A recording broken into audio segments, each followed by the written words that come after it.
ఈ గురుకుల పాఠశాల రావడం జరిగింది. కార్పొరేటర్ గారు కానీ, వెంకరెడ్డి గారు కానీ, అదేవిధంగా నా వెంబడి ఉన్న మా సోదరులంతా కలిసి రావడం జరిగింది. కానీ ఇక్కడ నిజంగా రాష్ట్ర వ్యాప్తంగా మనం మీడియాలో చూసినంత, పేపర్లో చూసిన దానికంటే చాలా పెద్ద ఎత్తున ఘోరం జరుగుతుంది.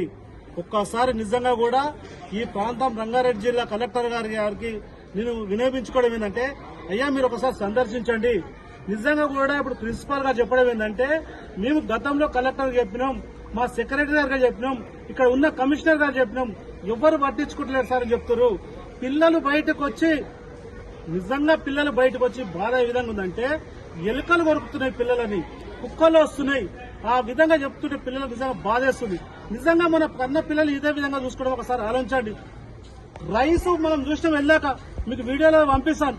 మొత్తం అక్కడ కుప్పలు వేసి రైసు కూర అంతొకతాన్ని కలిపేస్తే జరాలు రాకపోతే ఏం చేస్తుంది.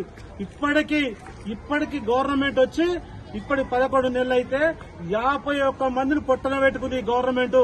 51 మందిని పొట్టన పెట్టుకుంది. గత ప్రభుత్వం ఇదే విధంగా చేసింది.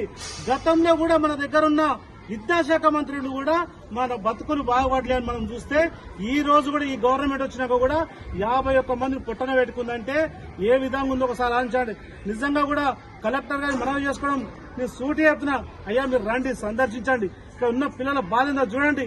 పిల్లల బాత్రూంలో లేక బట్టలు కట్టుకుని బాత్రూంలో ఉంటారు. ప్రిన్సిపాల్ గారు చెప్తారు, అయ్యా నైనా మాకు వాళ్ళకు డబ్బులు ఇవ్వట్లేదు. బిల్డింగ్ ఓనర్ మీకు ఎన్నోసారి మొర పెట్టుకుంటే బిల్డింగ్ ఓనర్ చెప్పడం ఏంటంటే, మాకు పేమెంట్ ఇవ్వట్లేదు, పేమెంట్ ఇవ్వకపోవడంలో మేము ఏం చేస్తామని అంటారు. ఇక్కడ అవుట్లైట్ లేదు. ఇవన్నీ చూసుకోవాల్సిన బాధ్యత ఇక్కడ కలెక్టర్ గారు చెప్తున్నారు. నిజంగా నిన్న సీఎం గారు చెప్తున్నారు ఏంటంటే, కలెక్టర్ గారికి ఆదేశించడం మన కన్న బిడ్డలాగా చూసుకోవాలని.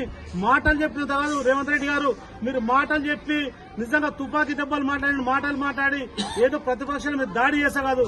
నిజంగా పిల్లలు ఏ విధంగా ఉన్నారో ఒక్కసారి మీరు ఇక్కడ వచ్చి మీరు సందర్శించండి.